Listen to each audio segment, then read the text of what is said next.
नमस्कार, स्वागत है आपका एबीपी गंगा में। मैं अवधेश। बुलेटिन की शुरुआत करते हैं बड़ी खबर के साथ। बड़ी खबर देहरादून से है। महंगाई को लेकर सदन के अंदर विपक्ष का हंगामा हुआ है। तो दूसरे दिन जो सदन की कार्रवाई चली तो जमकर हंगामा हुआ। महंगाई के मुद्दे पर कांग्रेस विधायकों ने सदन से वॉकआउट कर दिया। कांग्रेस ने प्रदेश सरकार को घेरने की कोशिश की, जमकर नारेबाजी हुई। तो देखिए तस्वीर आपको हम दिखा रहे हैं। महंगाई को लेकर सदन के अंदर विपक्ष ने हंगामा किया और महंगाई के मुद्दे पर सरकार को घेरने के लिए कांग्रेस के विधायकों ने वॉकआउट कर दिया और कांग्रेस ने प्रदेश सरकार को घेरने की कोशिश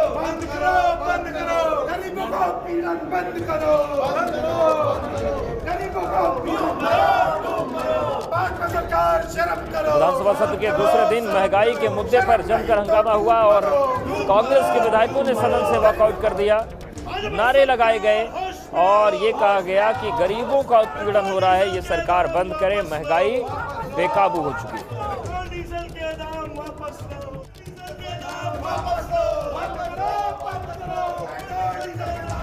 और हमारे साथ हमारे सहयोगी पंकज राणा जुड़ गए हैं। पंकज, जिस तरीके से सदन के दूसरे दिन की कार्रवाई रही, महंगाई के नाम पर पूरी तरीके से ये सत्र भेंट चढ़ गया या फिर थोड़ा बहुत कामकाज हो पाया दूसरे दिन?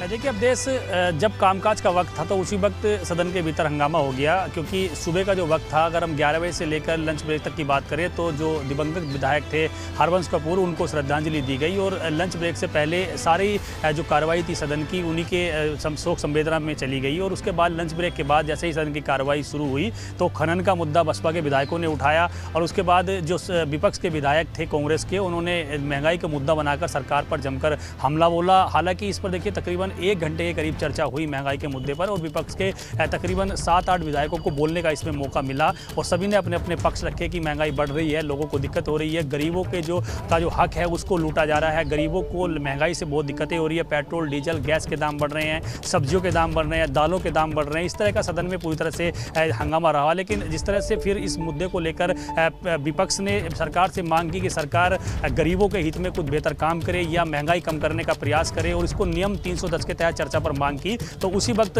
विपक्ष की ओर से हंगामा शुरू हो गया और सारे विधायक विपक्ष के सारे विधायक सदन का वॉकआउट करके सदन से बाहर आ गए और सदन के बाहर आकर उन्होंने फिर खूब जमकर हंगामा काटा। तो ये कह सकते हैं कि जब जो कुछ बिजनेस का वक्त था सरकार जब बिजनेस करना चाह रही थी तो उस वक्त सदन की कार्रवाई थी वो पूरी तरह से हंगामे के भेंट चढ़ गई। फिलहाल देखिए 6 बजे तक के लिए सदन की कार्रवाई स्थगित कर दी गई थी और 6 बजे से अब तक सदन की कार्रवाई सुचारू रूप से चल रही है। अभी जो लेखानुदान है 21,116 करोड़ का, उस पर चर्चा अभी जारी है, उस पर चर्चा की जा रही है। और बड़ी बात उद्देश्य ये है कि देखिए विपक्ष का एक भी विधायक सदन के भीतर मौजूद नहीं है। विपक्ष के सारे विधायक वॉकआउट करके सदन से बाहर चले गए हैं, यानी कि विधानसभा से बाहर ही चले गए हैं वो। तो अभी सदन के भीतर कोई भी विपक्ष का विधायक नहीं है। सत्ता पक्ष के सभी विधायक विधानसभा सदन के अंदर मौजूद हैं और उनके साथ चर्चा की जा रही है। जो लेखानुदान है उसको संभवतः 15 से 20 मिनट बाद पास कर दिया जाएगा। कुछ अध्यादेश थे उनको भी सरकार पास कर लेगी। लेकिन पंकज, मतलब तस्वीर ये है कि जनता ने तो वैसे भी बहुत ज्यादा मौका कांग्रेस को दिया नहीं, गिने चुने कुछ विधायक आ भी पाए।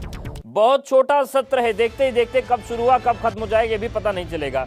उसमें भी विपक्ष के लोगों ने बातचीत करने के बजाय वॉकआउट ज्यादा बेहतर समझा। निश्चित तौर पर देखिए अभी तक की कार्रवाई को अगर देखा जाए तो उसमें यही साफ जाहिर हो रहा है कि यदि सदन के भीतर अगर आप कोई मुद्दा उठाते हैं तो उसमें सत्ता पक्ष और विपक्ष से आपसी चर्चा के बाद उस पर समाधान निकालने की कोशिश की जाती है, पीठ के माध्यम से कोशिश की जाती है। यदि कोई बात विपक्ष की नहीं सुनी जा रही तो पीठ के माध्यम से उसको सरकार को निर्देशित किया जाता है कि आप इस काम को कीजिए, जो भी जनहित के कार्य हैं उनको करने की कोशिश की जाती है। लेकिन यदि इसी तरह से हंगामा करना है तो सदन बुलाने का इसमें कोई मतलब रह नहीं जाता है, क्योंकि सदन के अंदर यदि सत्ता पक्ष और विपक्ष दोनों बैठकर आपस में समन्वय बनाकर सरकार के जो जनता के मुद्दे हैं उनको उठाने की कोशिश करेंगे तो निश्चित तौर पर जो जनहित के मुद्दे हैं उनको उठाया जाएगा और फिर उनका विकास कार्य को भी आगे बढ़ाया जाएगा। आज जो सदन की कार्रवाई है वो लंच ब्रेक के बाद पूरी तरह से हंगामेदार रही। कल का जो सदन का कामकाज था वो पूरी तरह से अभिभाषण के रूप में चला गया। तो आज का बिजनेस का वक्त था और आज सरकार अपना बिजनेस नहीं कर पाई है। तो इन तमाम चीज़ों से देखकर अब देश ये जरूर कहा जा सकता है कि विपक्ष के रूप में जो कांग्रेस को मौका जनता ने दिया है कि पूरी तरह से वो जनता की आवाज़ को सदन के भीतर उठाए, वो उठाने की कोशिश जरूर कर रहे हैं, लेकिन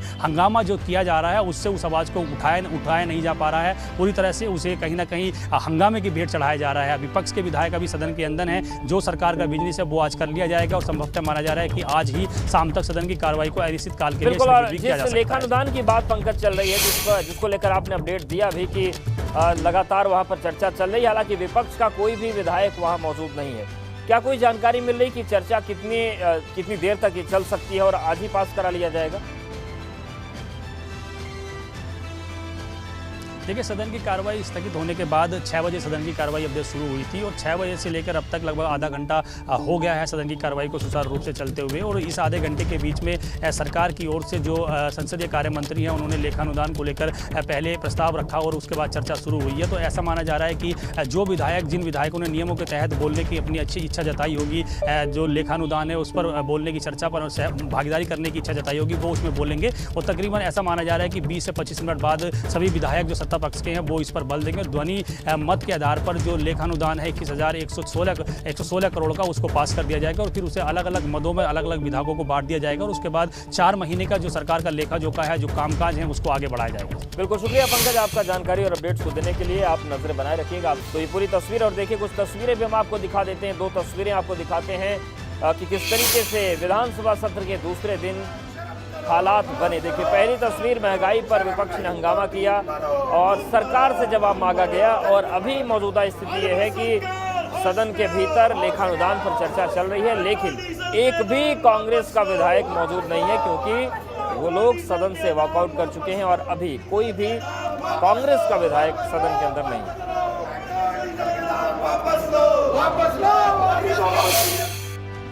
विधानसभा सत्र के दूसरे दिन कांग्रेस विधायक अनुपमा रावत ने सदन के गेट पर धरना दिया। अनुपमा रावत ने बढ़ती महंगाई और बिजली की किल्लत का मसला उठाया। इसके साथ ही भगवानपुर से कांग्रेस विधायक ममता राकेश ने भी बिजली के मुद्दे को हवा दी।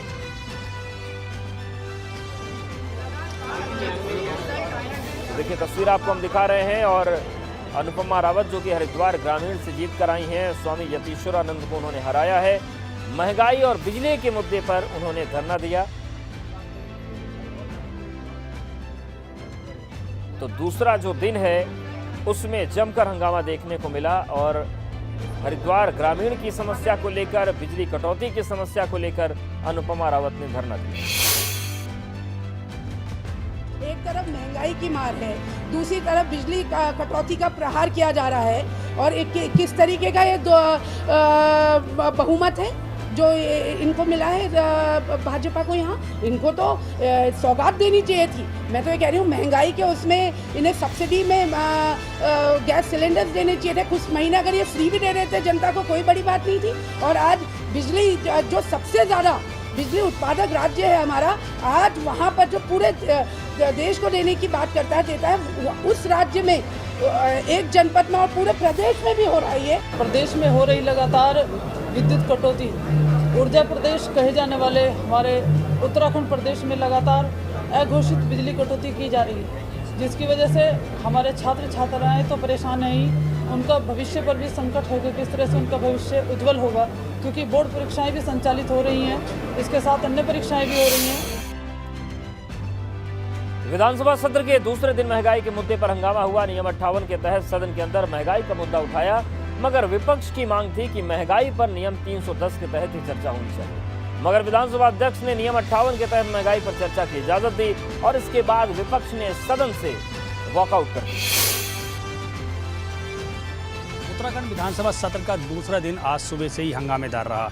विपक्ष ने महंगाई को मुद्दा बनाकर सरकार को जमकर घेरने की कोशिश की। शुरुआती दौर में ही विपक्ष के तमाम विधायक सदन के बाद धरने पर बैठ गए और हरिद्वार ग्रामीण क्षेत्र में कांग्रेस कार्यकर्ताओं पर हो रहे अत्याचार का विरोध किया और ये मांग की सरकार से कि कांग्रेस कार्यकर्ताओं पर किसी तरह का भी अत्याचार नहीं होना चाहिए। सदन के भीतर हालांकि आज शोक प्रस्ताव रखा गया और स्वर्गीय विधायक हरवंश कपूर को शोक संवेदना व्यक्त की गई। सभी सत्तापक्ष और विपक्ष के विधायकों ने सभी हरवंश कपूर को श्रद्धांजलि दी और लंच ब्रेक के बाद विपक्ष के तमाम विधायकों ने महंगाई को मुद्दा बनाकर फिर से सरकार को घेरने की मांग की। विपक्ष ने नियम 310 के तहत सदन के भीतर चर्चा की मांग की, लेकिन पीठ ने विपक्ष को नियम 58 के तहत चर्चा की अनुमति दी। अनुमति मिलते ही विपक्ष ने सरकार को महंगाई के मुद्दे पर जमकर घेरा। पेट्रोल, डीजल और गैस के बढ़ते दामों को लेकर विपक्ष ने सरकार से मांग की कि चुनावों से पहले सरकार ने वायदा किया था कि उत्तराखंड में महंगाई कम की जाएगी, लेकिन जिस तरह से चुनाव हुए हैं और चुनावों के बाद जो लगातार महंगाई बढ़ रही है उससे आम जनता त्रस्त है। विपक्ष ने महंगाई के मुद्दे को लेकर सरकार पर जमकर हमला बोला और उसके बाद विपक्ष ने सदन की कार्रवाई से वॉकआउट कर दिया। फिलहाल सदन के अंदर सत्ता पक्ष के तमाम विधायक मौजूद हैं और ये माना जा रहा है कि लेखा अनुदान जो 21,116 करोड़ का है उसको पास किया जाएगा। विपक्ष से सभी विधायक वॉकआउट कर सदन से बाहर चले गए हैं। देहरादून से अपने सहयोगी सोहन परमार के साथ पंकज राणा, एबीपी गंगा। उधर हरिद्वार की लक्सर सीट से बसपा विधायक मोहम्मद शहजाद ने सदन के अंदर अवैध खनन का मसला उठाया। मोहम्मद शहजाद ने सदन में नियम 310 के तहत चर्चा की मांग की। निर्देश कर दिए कि खनन बंद हो जाएगा और गुंडागर्दी नहीं चलेगी। जो माफिया है, माफियागर्दी हरिद्वार में नहीं चलेगी।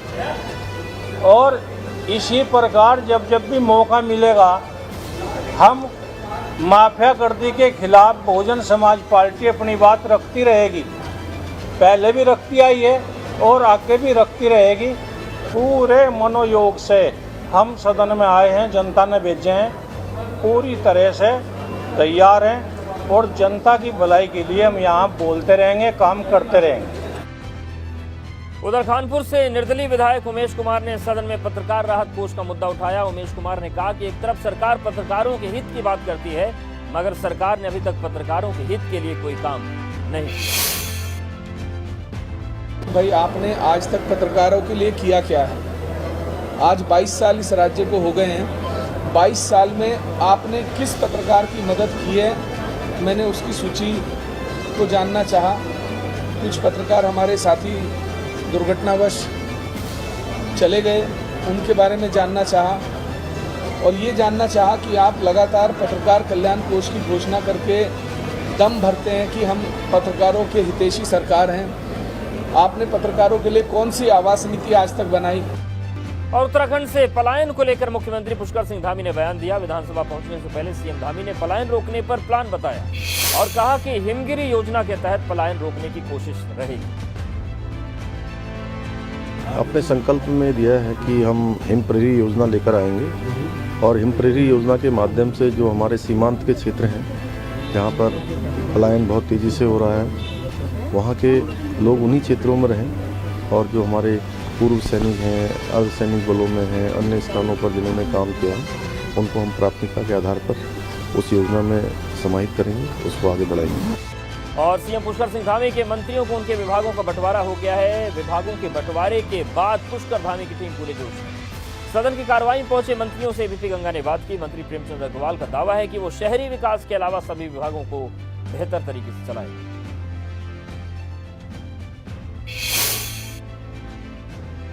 और अपने नेतृत्व का बहुत धन्यवाद कर रहा हूं कि जिन्होंने मुझे बहुत महत्वपूर्ण विभाग से नवाजा है। और निश्चित रूप से आप सब जानते हैं जिस प्रकार से मैंने पिछले कार्यकाल के दौरान अध्यक्ष विधानसभा के रूप में, और आपने स्वयं ने कहा कि मैंने ठीक कार्यकाल मेरा रहा, तो मुझे ऐसा लगता है कि इस बार भी हम लोग इस जो हमें दायित्व मिला है, जो मुझे दायित्व मिला है, उस पर बखूबी मैं अपनी पूरी क्षमताओं के साथ, शक्ति के साथ काम करूंगा।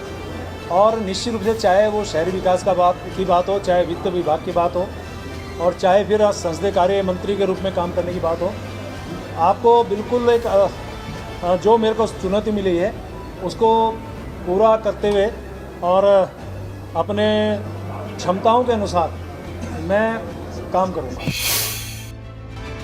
पूर्व मुख्यमंत्री त्रिवेंद्र सिंह रावत रुड़की के मंगलौर पहुंचे। इस दौरान उन्होंने मछली पालन फार्म का प्रोजेक्ट का निरीक्षण कर भूमि पूजन में शामिल हुए।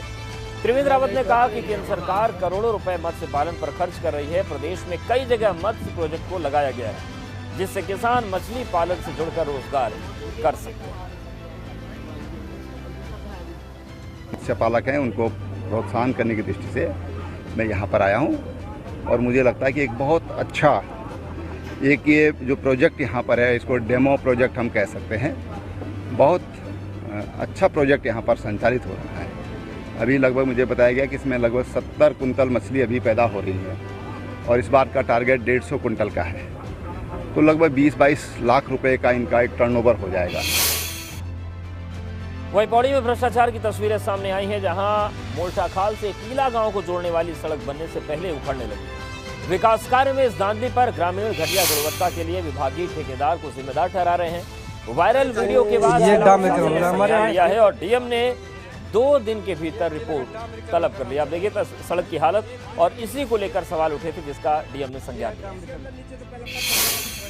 शिकायत प्राप्त हो रहा है मोल्टाखाल टीला में जो पीएमजीएसवाई की सड़क का निर्माण कार्य चल रहा था, उसमें बिटुमिन का डामरीकरण का कार्यवाही गतिमान है। अभी 2 दिन पहले शुरू हुआ है, लेकिन गुणवत्ता को लेकर ग्रामीणों का शिकायत आ रहा था। उसको देखते हुए भी एक्शन जो पीएमजीएसवाई हैं श्रीनगर डिवीजन के, उनको निर्देश दिया है कि मौके पर जाकर संबंधित गुणवत्ता की जाँच करेंगे और जाँच में जो कमियाँ पाई जाती हैं उसके लिए तत्काल जो है सरफेस को रिले करने की कार्रवाई करेंगे। कोरोना काल के बाद से पिछले 2 साल से हरिद्वार के व्यापारियों का व्यापार ठप है। इसी को लेकर सिटी मजिस्ट्रेट कार्यालय में अधिकारियों ने व्यापारियों के साथ बैठक की। बैठक में व्यापारियों से उनको सुझाव दिए गए। मीटिंग के दौरान शहर में हो रहा अतिक्रमण का भी मसला उठा। प्रशासन का कहना है कि इस बार कोरोना कंट्रोल में है, जिस वजह से 4 धाम यात्रा अच्छी तरह से संचालित होगी और ऐसे में हरिद्वार में यात्रियों की काफी भीड़ बढ़ने की उम्मीद कहा जा रहा कि शहर में अतिक्रमण बहुत लोगों ने किया हुआ है और साथ ही साथ यहाँ सफाई व्यवस्था को लेकर के, ट्रैफिक व्यवस्था को लेकर के बैठक बुलाई गई थी कि शहर की ट्रैफिक व्यवस्था दुरुस्त रहे और साफ़ सफाई रहे। और जो अतिक्रमण कुछ दुकानदारों ने किया हुआ है, अपने दुकानों के आगे टेबल लगा लेते हैं, तो उससे हमारी जो सड़कें हैं वो सक्रिय हो गई हैं। और साथ में जो हमारी रोड पर गड्ढा वगैरह था उसके पहाड़ों पर गर्मी के साथ ही पानी की किल्लत शुरू होने लगी है। पिथौरागढ़ में पेयजल किल्लत से जूझ रहे बड़ाबे हल्सस्या के ग्रामीणों ने जिलाधिकारी कार्यालय में जल संस्थान के खिलाफ प्रदर्शन किया और जल्दी पेयजल दिलाने की मांग की। साथ ही समस्या का समाधान न होने पर आंदोलन की चेतावनी भी दी।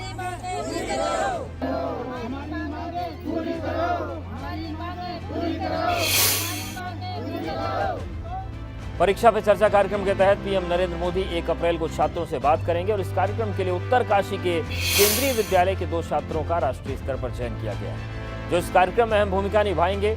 साथ ही 2 छात्र जवाहर नवोदय विद्यालय से भी लिए गए। इस दौरान पीएम मोदी बच्चों को परीक्षा के दौरान तनाव मुक्त रहने के टिप्स देंगे।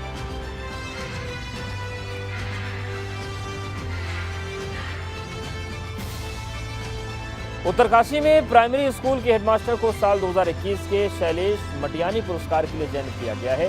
ये पुरस्कार हर साल एक शिक्षक को शिक्षा में अच्छा काम करने के लिए दिया जाता है। तो बड़कोट का ये विद्यालय है और यहीं से पुरस्कार का चयन हुआ है। उत्तरकाशी में प्राइमरी स्कूल के हेडमास्टर को साल 2021 के शैलेश मटियानी पुरस्कार के लिए चयनित किया गया।